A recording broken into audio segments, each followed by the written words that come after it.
like to call Patrick Moriarty.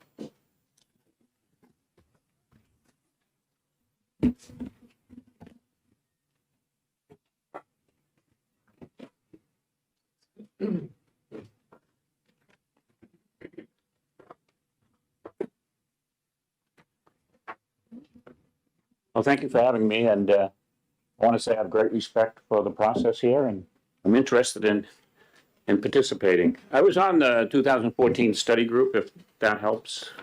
I don't have that in my presentation, but I'm happy to answer questions. I'm here to represent the town of Hebron. I've been a select board member for 10 years. I have two other members with me in the back, Rich James on this side and Paul Hazelton here. The town of Hebron and the select board, we support this bill. Personally, myself, I want to state I grew up in a low-income household. My dad was a POW and a fully disabled veteran. I lived in public housing and attended public schools. So I'm a strong advocate for public schools and consider education provided critical to the success of the students, our state, and in the entire nation, in fact. My public school education got me a scholarship to Northeastern University, where I graduated with honors. And after military service, I completed a master's degree at Babson College. For the past 20 years, I've been a trustee for the Mayhew program. I hope you've heard of Mayhew. It's an important nonprofit. We serve disadvantaged youth in the state. Ours is actually a boys program. I'm now the treasurer of the Mayhew program, so I work on a daily basis on youth development in the state of New Hampshire. The people of Hebron are aware of this proposed legislation and are in favor. The people of Bridgewater and Hebron paid for the school and maintain it on an annual basis, and we have great pride in the school. It's an important part of the community. I'll stop for a second because you mentioned Groton, and I want to say Groton children, as you heard, attend our school, K-5 now. They don't participate in the funding, and we don't ask them for any funding. And I'll just tell you, we would never leave out the children of Groton. They will always be included. We share ambulance and fire service with Groton on a cooperative basis. I mean, they're our neighbors, our friends, and they are part of the equation here. The school is an important part of the community. As I said, it's also our emergency shelter, I think, which should be mentioned. Our police protect it. Our police do the safety checks. They run the bike safety program. We provide these services along with the athletic fields without any outside financial support. The townspeople understand this proposal to establish our own school district and reconfigure to K-8 will require additional cost. This question's been asked a couple of times. What we've told our citizens is it will probably cost more money, but they still support it, and I think it will be important for education. We're fully intent to form a cooperative relationship with SAU4 for high school sports and activities. Our only goal is to improve public education for the children and more local control. I want to comment, and I heard what the superintendent said. He came and spoke to our select board, and I have great respect for everything they do at the SAU. But our SAU is almost 300 square miles. I believe it's the second largest in the state. And 7 towns. It's very difficult to manage, I think, as you heard the superintendent say, to move the children and balance classrooms and size and age. It's very difficult for them. I think this would help him do that. The far side of Groton, as you heard, is more than an hour's drive from the other schools in our district. Our 3 towns are north. On the north end, we border more Plymouth, Dorchester, Rumney, if you're familiar with central New Hampshire, than Bristol.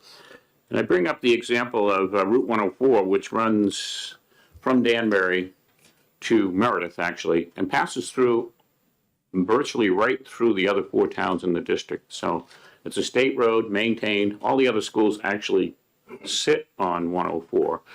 And so the ability to move students, as the superintendent said, and they have a study group, and their approach, what he told us, is probably to consolidate an elementary school somewhere convenient in the district. And I just look at the geography for a minute and think that that 104 corridor is a perfect place for that, but we lay to the north of that and Groton farther to the north. So I think that this proposal will actually work well to make it stronger and better and less expensive.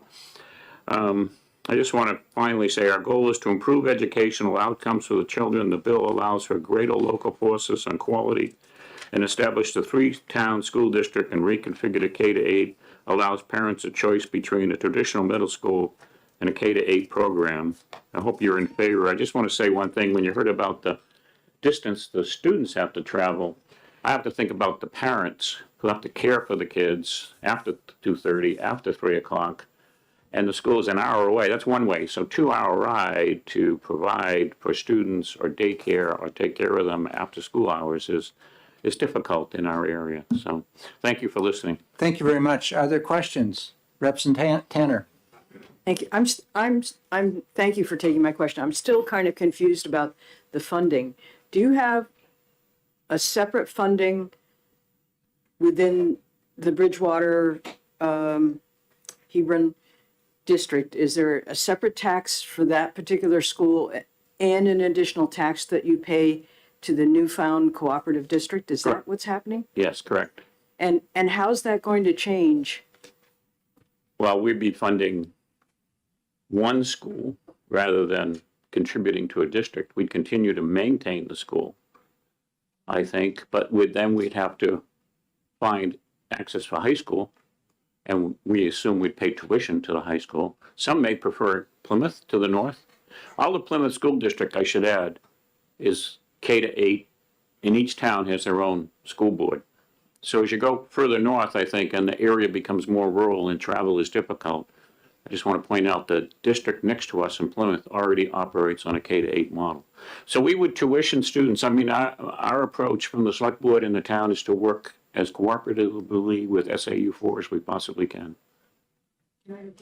Go ahead. So on transportation, do you pay for the transportation, or does the cooperative district Newfound have the contract with the buses? Currently, they pay for it. Okay, thank you. But you think we're the furthest ones out, so we're probably the highest cost. The other towns lay conveniently, I think, right along 104, and I think their ability to move children would be a big advantage.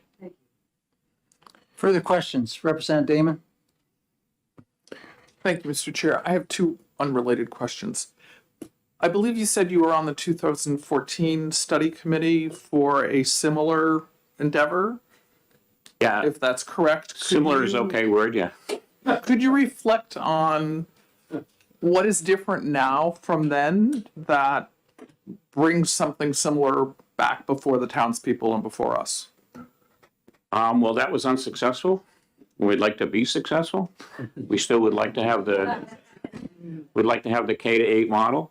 I mean, I was on the committee. I learned a lot. I think it was flawed in some ways. The SAU wasn't cooperative. We tried to, for example, negotiate on a price for tuition in and out, and they told us they would not. I'm speaking honestly here, and Pierre was not part of it.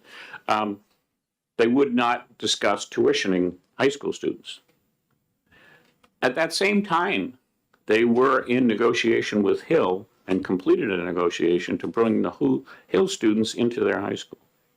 So I felt that was disingenuous, to be honest, because they said, no, we're not going to talk about tuition. At the same time, they were holding meetings with Hill, and they have since moved the Hill students into the high school. So we were unsuccessful. As I said, we tried the process. That was a failure. I think if we tried it again, we'd probably be unsuccessful. The voting is balanced against us. There's 4 towns maybe on one side and 3 towns on the other. Groton did not participate in the prior 2014 study, so we basically were outvoted. Thank you. Further questions? I had another one. Go ahead. Thank you. Brain cramp now. I can't remember what the other one was. Oh, has this current effort talked with Plymouth about their receptiveness to tuition students? I have not participated in that. I did in 2014, and they were receptive. They also, as the kids get older, whatever, they have excess capacity. As you heard, the superintendent says he has excess capacity in his high school. So, and I know the Hill students have a what I would consider a favorable tuition rate into Newfound. They pay less per student than we do as a town, for example. So I think Plymouth would be receptive to it. And for Groton students, and maybe Hebron, we're on the north side, that would be really important to students and parents. Thank you very much. Further questions? Thank you very much. All right, thank you.